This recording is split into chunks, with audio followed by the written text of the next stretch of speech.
Patriarchy literally means the rule of the father and comes from the Greek word patriarchia, which means father or chief of a race. It is a social system in which power or authority is given to men to govern society.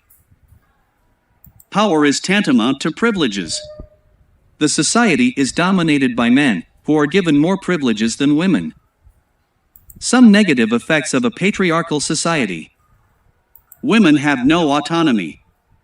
They are expected to follow men. In a society dominated by men, the laws and policies are biased toward women. If there is conflict between a husband and wife in the administration of properties or how to rear their child, the decision of the husband or the father shall prevail. If a woman decides to get married, she traditionally takes the family name of her husband, and their child also takes the family name of the father.